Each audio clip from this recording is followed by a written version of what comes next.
इस वीडियो में मैं आज आपके साथ ऐसी ज़बरदस्त स्कॉलरशिप के बारे में बात करूंगा कि आप उसके बारे में सुनकर हैरान हो जाएंगे। इस स्कॉलरशिप के थ्रू आप फ्रांस आकर पेरिस में लोकेट हो सकते हैं और इसके साथ साथ आपको महीने के 1000 से लेके 1700 यूरो मिला करेंगे, जो कि एक बहुत बड़ी इनकम है। और इसके साथ साथ जो आपकी हेल्थ केयर है वो भी टोटली फ्री होगी। और एक सबसे अच्छी बात जो है स्कॉलरशिप की वो ये है कि इसको हासिल करने के लिए आपको किसी टेस्ट देने की ज़रूरत नहीं है। सो फॉर एग्जांपल, अगर आपने GRE नहीं दिया हुआ, GMAT नहीं दिया हुआ, तो फिर भी आप इस स्कॉलरशिप के लिए अप्लाई कर सकते हैं और वो इसके लिए रिक्वायर्ड नहीं है। लैंग्वेज टेस्ट की अगर बात आती है, अगर आपको आइल्स से बड़ा मसला है, आप आइल्स नहीं दे पाते, तो इस स्कॉलरशिप में आप आइल्स के बगैर भी अप्लाई कर सकते हैं। कंडीशन ये है कि आपने 2 साल इंग्लिश इंस्टीट्यूशन में पढ़ा हो और वो आपको एक लेटर बना के दे सके कि जो कंफर्म कर सके कि आपका जो सारी एकेडेमिया थी वो इंग्लिश लैंग्वेज में थी। तो उसकी बेसिस पर आप इस स्कॉलरशिप के लिए अप्लाई कर सकते हैं। और इसके साथ साथ इसमें कोई एज लिमिट भी नहीं है, तो अगर आपकी कोई भी एज ब्रैकेट से बिलोंग करते हैं, आप फिर भी इस स्कॉलरशिप के लिए अप्लाई कर सकते हैं। ये जो फ्लेक्सिबिलिटी है बहुत कम ही किसी स्कॉलरशिप में होती है जो कि इस स्कॉलरशिप में है। तो अगर आप जानना चाहते हैं स्कॉलरशिप के बारे में मज़ीद, तो इस वीडियो को देखते रहें कंप्लीट, ताकि आपको पता लगे कि स्कॉलरशिप में अप्लाई कैसे करना है, इसकी एलिजिबिलिटी क्या है, आप मास्टर्स के लिए अब कैसे अप्लाई करेंगे, PhD वगैरह के लिए कैसे अप्लाई करेंगे। तो मैं सारी चीज़ें इस स्कॉलरशिप के लिए डिटेल में कवर कर रहा हूँ इस वीडियो में। तो अगर आपने अभी तक चैनल को सब्सक्राइब नहीं किया तो चैनल को सब्सक्राइब करें। मैंने बाकी स्कॉलरशिप के ऊपर भी काफ़ी वीडियोस बना रहा हूं जो कि मैं चैनल पे अपलोड कर रहा हूं फ्रांस आने के लिए, जो कि बहुत अच्छी स्कॉलरशिप्स हैं। अगर आपने अभी तक वो नहीं देखी तो जाके वो स्कॉलरशिप्स भी देखें, शायद उनमें भी एक आपको बड़ी अच्छी स्कॉलरशिप मिल जाए। So now let's jump to this video. जिस स्कॉलरशिप की मैं आज आपके साथ बात कर रहा हूँ इसे कहते हैं PSL स्कॉलरशिप। और PSL स्कॉलरशिप बड़ी प्रेस्टीजियस स्कॉलरशिप है और ये फ्रांस के पहले institution first university of France से ये आपको मिल रही होती है। इस स्कॉलरशिप में मल्टीपल फील्ड्स हैं, लेकिन बिफोर मैं आपके साथ जाऊं इस फील्ड्स पे तो मैं आपके साथ बात करता हूं कि कौन लोगों के लिए, किस लोगों के लिए ये है स्कॉलरशिप और कौन कौन इसमें अप्लाई कर सकता है। तो ये किन लोगों के लिए, पहले इस पे बात करते हैं। वो लोग जो कि मास्टर्स के लिए आना चाहते हैं या फिर PhD के लिए आना चाहते हैं, या फिर वो जो कि मास्टर्स और PhD दोनों के लिए आना चाहते हैं, तो ये स्कॉलरशिप उन लोगों के लिए है। सो ये scholarship master leading to PhD भी है और ये मास्टर्स के लिए अलहदा भी है और PhD के लिए अलहदा भी है। तो ये डिपेंड करता है कि आप किसके लिए अप्लाई करना चाहते हैं। 2 ट्रैक्स अवेलेबल हैं, मास्टर ट्रैक्स और PhD ट्रैक। PhD ट्रैक जो है आपका 5 सालों का होगा अगर आप मास्टर्स और PhD करना चाहते हैं। इसमें आपको मास्टर्स की डिग्री अलहदा मिलेगी और PhD की डिग्री अलहदा मिलेगी। अगर आप सिर्फ मास्टर्स के लिए अप्लाई करते हैं तो फिर आपको सिर्फ मास्टर्स की डिग्री मिलेगी। सो फर्स्ट ऑफ ऑल ये आप, आई होप कि आपका क्लियर हो गया होगा। अब इसके ऊपर बात करते हैं कि कौन कौन अप्लाई कर सकता है। सो वो लोग जो कि अभी बैचलर्स कंप्लीट कर रहे हैं या फिर बैचलर उनका कंप्लीट हो चुका है, तो वो इस स्कॉलरशिप के लिए अप्लाई कर सकते हैं। अब इसमें वो लोग जो कि बैचलर्स के लिए अप्लाई करना चाहते हैं, जो अभी तक स्टार्ट करना चाहते हैं, तो वो इस स्कॉलरशिप में अप्लाई नहीं कर सकते। उसके लिए मैंने एक और स्कॉलरशिप बताई है जो कि मैंने पिछली वीडियो में शेयर की थी आपके साथ। अगर आपने अभी तक वो नहीं देखी तो आप उसमें जाके देख सकते हैं कि आप इस स्कॉलरशिप में अप्लाई करें। लेकिन फॉर दिस स्कॉलरशिप आपका बैचलर्स का या तो आखिरी साल चल रहा हो या आपका बैचलर कंप्लीट हो, तो वो लोग ही इस स्कॉलरशिप में अप्लाई कर सकते हैं। तो अब बात करते हैं कि इस स्कॉलरशिप में आपको पैसे कितने मिलेंगे, क्योंकि सबसे इंपॉर्टेंट चीज़ तो पैसे की आती है।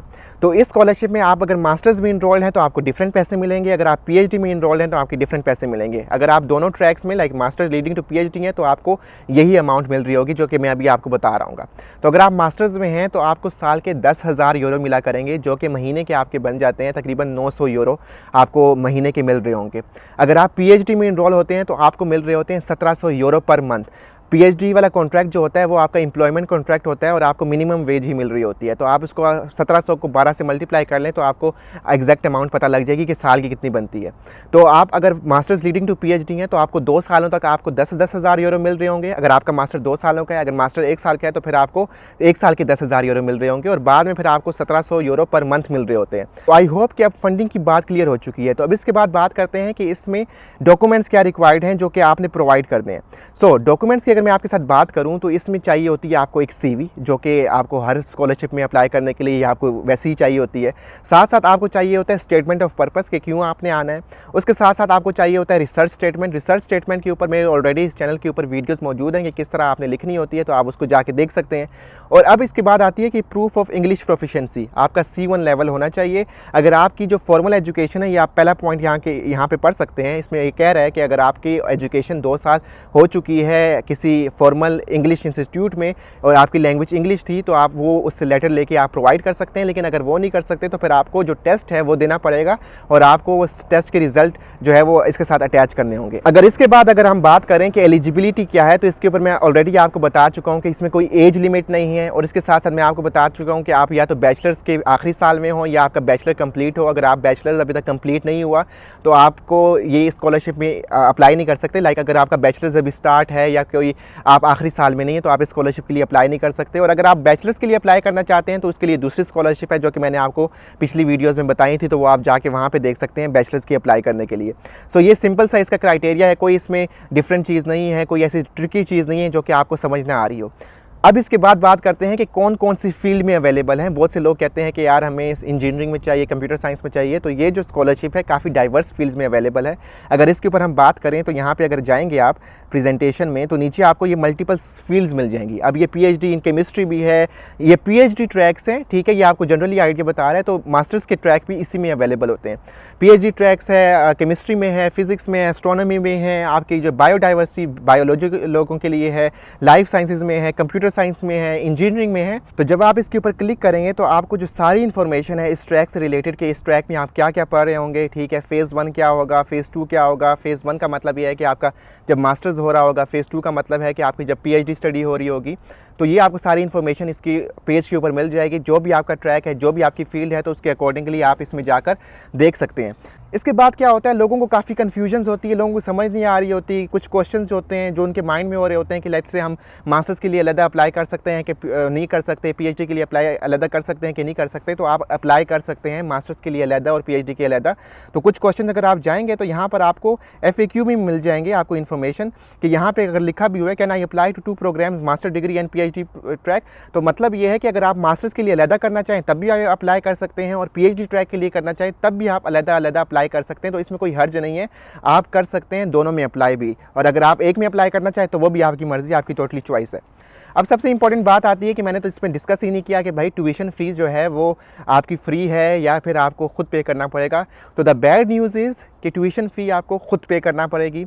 लेकिन गुड न्यूज़ इज़ कि वो इतनी कम है कि आपको अगर पे करेंगे इस अमाउंट से तो आपको फील भी नहीं होगा। तो अगर मैं आपको ये बताऊं कि ट्यूशन फ़ी कितनी है तो नीचे ही जाएंगे आप और ट्यूशन फ़ीस के ऊपर देखेंगे तो अगर आप मास्टर्स में करना चाहते हैं तो ऑल नेशनैलिटीज़ के लिए सिर्फ 250 यूरो पर साल का है, ठीक है, जो कि महीने का तकरीबन 20 यूरो बनता है।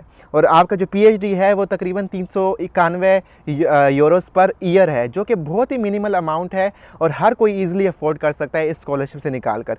So the good thing about this university is कि अगर आप सेल्फ फंडेड बेसिस पे भी आना चाहते हैं तो इतनी अगर स्कॉलरशिप अगर आपको नहीं भी मिलती और आप सेल्फ अफोर्ड कर सकते हैं अपनी लिविंग कॉस्ट, तो आप इस यूनिवर्सिटी में आ सकते हैं और अप्लाई कर सकते हैं क्योंकि फ़ीस बहुत मिनिमम है और आपको कोई मसला भी नहीं आ रहा होगा। So this is all I had to share with you about this scholarship. I hope कि आपको ये स्कॉलरशिप अच्छी लगी होगी जो कि इतनी फ्लेक्सिबल है, ना कोई GMAT चाहिए ना कोई GRE चाहिए, ठीक है, IELTS का भी इसमें कोई इतना मसला नहीं है, आप लैंग्वेज प्रोफिशिएंसी सर्टिफिकेट प्रोवाइड कर सकते हैं। सो आई होप अगर आपको ये वीडियो अच्छी लगी तो आप इस वीडियो को लाइक भी करेंगे, चैनल को सब्सक्राइब भी करेंगे, क्योंकि अगर आप करेंगे तो मुझे मोटिवेशन तो मिलेगी और मुझे एक होता है इंट्रिंसिक पावर मिलेगी आपको मज़ीद इस तरह की स्कॉलरशिप ढूंढ कर आपके साथ शेयर करने की। तो इंशाल्लाह मैं आपके साथ मज़ीद इस तरह का कंटेंट शेयर करता रहूँगा। आप चैनल के साथ एसोसिएटेड रहें। इंशाल्लाह मुलाकात होगी मेरी आपके साथ दोबारा। तब तक अपना ख्याल रखिए। Take care. अल्लाह हाफिज़ एंड गुड डे।